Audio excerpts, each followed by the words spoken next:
সদ্য LLB pass করেছেন, এখন আপনাদের কাজ হলো রেজিস্ট্রেশন করা বার কাউন্সিলে। এখন এই রেজিস্ট্রেশন করা সম্পর্কে অনেকের অভিজ্ঞতা আছে, আবার অনেকের অভিজ্ঞতা নেই। যাদের অভিজ্ঞতা নেই তাদের জন্য এই ভিডিওটি। এই ইন্টিমিশন বা রেজিস্ট্রেশন করার জন্য আমাদেরকে কিছু তথ্য সংগ্রহ করে নিতে হবে। এই তথ্যগুলো সংগ্রহ করতে পারলে আমাদের কিন্তু করা সহজ হবে। যেমন 1 নম্বরে হচ্ছে প্রার্থীর নাম, বাবার নাম, জন্ম তারিখ। 2 নম্বর হচ্ছে এনআইডি নাম্বার ও মোবাইল নাম্বার। 3 নম্বরে হচ্ছে বর্তমান ঠিকানা ও স্থায়ী ঠিকানা। 4 নম্বর হচ্ছে সিনিয়রের নাম, এনরোলমেন্ট ডেট ও তিনি কোন বারের সদস্য সেটা। এবং 5 নম্বরে হচ্ছে সদ্য তোলা 1 কপি ছবি ও স্বাক্ষর। এক্ষেত্রে আপনি যে কোনো ছবি দিতে পারবেন। ফর্মাল ড্রেস পরে যে ছবি দিতে হবে এরকম কোনো বাধ্যবাধকতা নেই। তারপর আমরা যে কোনো একটি ব্রাউজার ওপেন করে দিব। ব্রাউজার ওপেন করার পর .telecom.com.bd এটাতে ক্লিক করে দিব। ক্লিক করার পর আমাদের সামনে একটি ইন্টারফেস শো করবে। এখানে আমি প্রথম স্টেপের জন্য ক্লিক করে দিব। অর্থাৎ আমরা যেহেতু registration for enrolment as advocate, আমরা যেহেতু রেজিস্ট্রেশন করব, সেক্ষেত্রে আমাদেরকে প্রথম স্টেপে ক্লিক করতে হবে। ক্লিক করার পর আমাদের সামনে এরকম একটি পেজ চলে আসবে। এখানে আমরা সব কিছু পরে যদি ঠিক থাকে তাহলে অ্যাপ্লাই করব। অ্যাপ্লাই করার পর আবার একটি পেজ চলে আসবে। এখানে আমরা সব কিছু পরে ঠিক থাকলে নেক্সট করে দেব। নেক্সট করার পর আমাদের সামনে এরকম একটি পেজ চলে আসবে। এখানে আমরা নাম দেব, ফাদার নেম দেব, মাদার নেম দেব, জন্ম তারিখ দিব এবং আমাদের এনআইডি নাম্বার দিব। অর্থাৎ এখানে সঠিক ইনফরমেশনগুলো আমাদের দিয়ে আমরা ফুলফিলভাবে পূরণ করব। পূরণ করার পর আমাদেরকে যে কাজটি করতে হবে, এখানে নিচের দিকে দেখুন ইমেলের একটি অপশন আছে। ইমেলের অপশনটি আমাদেরকে পূরণ করতে হবে। এটা না দিলেও সমস্যা নাই। তারপর সাবমিটে অবশ্যই আমাদেরকে ক্লিক করতে হবে। ক্লিক করার পর আমরা কিন্তু পরের ধাপে চলে যাব। পরের ধাপে আমাদেরকে প্রেজেন্ট অ্যাড্রেস এবং পার্মানেন্ট অ্যাড্রেস এটাকে দিতে হবে। অর্থাৎ আমাদের প্রেজেন্ট অ্যাড্রেস এবং পার্মানেন্ট অ্যাড্রেস কি সেটা কিন্তু আমাদেরকে সুন্দরভাবে পূরণ করতে হবে। তারপর সাবমিট করতে হবে। সাবমিট করার পর আমরা কিন্তু পরের স্টেপে চলে যাব। পরের স্টেপে আমাদেরকে এসএসসি এবং এইচএসসি সনদের রেজাল্ট সহ এবং কোন কলেজ থেকে আমরা পাস করেছি, জিপিএ বা সিজিপিএ কত, সেটা আমাদেরকে এখানে দিতে হবে। তাছাড়াও SSC, SSC roll number, registration number এটা কিন্তু আমাদেরকে ফুলফিলভাবে পূরণ করে দিতে হবে। আমরা সঠিক ইনফরমেশনগুলো ফুলফিলভাবে এবং সুন্দরভাবে পূরণ করে নিব। এখানে একটি বিষয় হচ্ছে, আমাদের এই তথ্যগুলো যে আমরা পূরণ করলাম, এই তথ্যগুলো আমাদের ঠিক আছে কিনা একটু আমাদেরকে ঘটিয়ে ঘটিয়ে দেখতে হবে। অর্থাৎ এখানে কিছু বানানের ভুল হতেও পারে, অর্থাৎ এর জায়গার ইও হতে পারে, বা আপনার সনদ অনুযায়ী যদি আপনি না দেন সেক্ষেত্রে কিন্তু আপনার ঝামেলা হওয়ার সম্ভাবনা আছে। সেক্ষেত্রে আপনার সনদটিতে যেটা নাম আছে আইডি কার্ডেও সেটা নাম থাকতে হবে। অর্থাৎ আপনার সনদ অনুযায়ী আপনাকে নাম দিতে হবে। সেক্ষেত্রে আমরা সবগুলো দেখার পর এখানে দেখবেন সাবমিট অপশন আছে, এখানে ক্লিক করে দেব।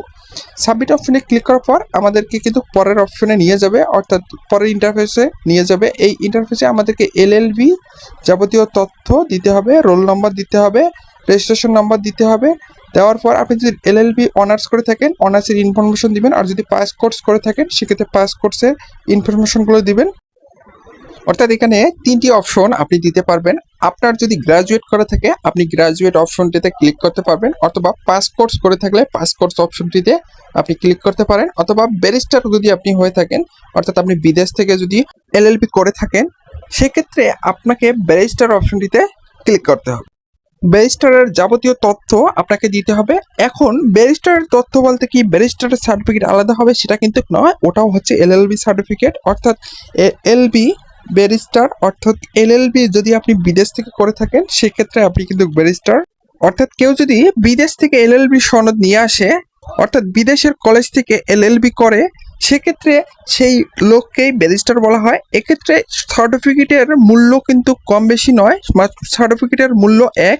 কিন্তু এক্ষেত্রে আপনি যে বিদেশ থেকে করেছেন সেক্ষেত্রে আপনার এই প্রমাণস্বরূপ আপনাকে ব্যারিস্টারের জন্য ব্যারিস্টারের অপশনে ক্লিক করতে হবে, অর্থাৎ attorney at law or barrister এখানে আপনাকে ক্লিক করতে হবে। এখানে ক্লিক করার পর আপনাকে দেখতে হবে আপনার সব কিছু তথ্য ঠিকঠাক মতো আছে কিনা। ঠিকঠাক মতো থাকলে সাবমিটে ক্লিক করতে হবে। সাবমিটে ক্লিক করে পরের অপশনে আপনাকে যেতে হবে। পরের অপশনে আপনাকে যেটা করতে হবে, এখানে প্রোফাইলিক কন্ট্রাক্ট অর্থাৎ প্রোফাইলিক ইনফরমেশন দিতে হবে। অর্থাৎ প্রোফাইলিক ইনফরমেশন বলতে আমাদেরকে তারিখটা সিলেক্ট করতে হবে। যেহেতু আমরা আজকের তারিখে আবেদন করছি, আজকের তারিখটা আমরা দিয়ে দেবো।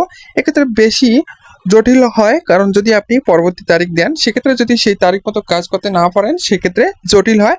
আপনি যদি রেগুলার হয়ে থাকেন সেক্ষেত্রে আপনাকে রেগুলারে ক্লিক করতে হবে। আপনার যদি রেগুলার না হয়ে থাকেন সেক্ষেত্রে আপনাকে রেগুলারে ক্লিক করতে হবে। অর্থাৎ আপনি যদি প্রথম রেজিস্ট্রেশন করতেছেন সেক্ষেত্রে আপনাকে রেগুলারে ক্লিক করতে হবে। আর আপনি যদি আবারও রেজিস্ট্রেশন করতেছেন, অর্থাৎ এর আগেও রেজিস্ট্রেশন করছেন কিন্তু আপনার সাবজেক্ট গিয়েছে, সেক্ষেত্রে আপনাকে রেগুলারে ক্লিক করতে হবে। যেহেতু আমি প্রথম রেগুলার, অর্থাৎ আমাকে রেগুলারে ক্লিক করতে হবে। আর আমি যদি রেগুলার হতাম সেক্ষেত্রে আমাকে রেজিস্ট্রেশন ক্লিক করা লাগতো। অর্থাৎ এখানে রেগুলার এবং রেগুলার না থেকে রেজিস্ট্রেশন আছে, রেজিস্ট্রেশনে আমাকে ক্লিক করা লাগতো। তারপরের অপশনগুলো আপনি অবশ্যই দেখবেন, এখানে ইয়েস নো দেওয়া আছে, অর্থাৎ ইয়েস বা নো যে কোনো একটি অপশন দিতে হবে। আপনাকে অবশ্যই এখানে নো অপশনটিতে চয়েস করতে হবে। এখানে আপনার দুইটি ধাপ আছে, দুইটিতে ইয়েস নো দেওয়া আছে, এখানে আপনি দুইটিতেই নো করে দিবেন। অর্থাৎ যদি আপনি ইয়েস করে দেন সেক্ষেত্রে ঝামেলা হওয়ার সম্ভাবনা আছে। আপনাকে অবশ্যই এখানে বুঝতে হবে কি লেখা আছে, এই লেখাটি আপনাকে পরে বুঝতে হবে। যদি লেখাটি ইয়েসের হয় আপনার ইয়েস দিতে হবে, আর যদি নো হয় আপনার নো দিতে হবে। আপনার মনে হয় এটা সম্ভাবনা হয় এটা ইয়েস হওয়ার কথা নয়, এটা নোয়ে হবে। অর্থাৎ আপনার এই লেখার সাথে আপনার ক্যারেক্টার বা আপনার সার্টিফিকেট বা আপনার সব কিছু নাও মিল থাকতে পারে। সেক্ষেত্রে অবশ্যই আপনাকে এই অপশনগুলোতে নো করে দিতে হবে। আমি এই অপশনগুলো সবগুলোই নো করে দিব। আমার এই অপশনগুলো নো করে দেওয়া হয়ে গেলে আমি যেটা করব, অবশ্যই আমার এই অপশনগুলো নো করে দিতে হবে। নো করে দেওয়ার পর আমি অবশ্যই সাবমিটে ক্লিক করে দিব। সাবমিটে ক্লিক করে দেওয়ার পর আমার এখানে ছবির অপশন থাকবে। দেখুন এখানে 300x300 একটা ছবি দেওয়া আছে, আর একটা আছে 300x80। অর্থাৎ এখানে যেটা 300x300 হচ্ছে এটা হচ্ছে আপনার নিজস্ব ছবি দিতে হবে, আপনার তোলা ছবি, অর্থাৎ ফর্মাল ড্রেস পরে ছবি দিতে হবে। অর্থাৎ ফর্মাল ড্রেস যদি না পরেও আপনি দেন সেক্ষেত্রেও কোনো সমস্যা নেই।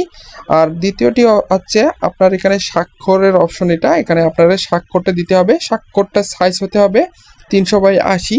300x80 না হলে সমস্যা হবে, অর্থাৎ ছবিটি 300x300 না হলে সমস্যা হবে, আর স্বাক্ষরটি 300x80 না হলে সমস্যা হবে। এভাবে আপনি সম্পূর্ণ তথ্য ফুলফিল হয়ে যখন পূরণ করবেন তখন আপনার সামনে এরকম টিক চিহ্নগুলো চলে আসবে। এখানে দেখবেন সব কিছু ওকে, তারপরে আপনার এই ফর্মটি অলরেডি এসে যাবে। তখন আপনি ফর্মটি অবশ্যই ডাউনলোড করে নেবেন, নিয়ে প্রিন্ট করবেন এবং প্রিন্ট করে আপনার অ্যাডভোকেটের কাছে গিয়ে স্বাক্ষর করবেন। ধন্যবাদ।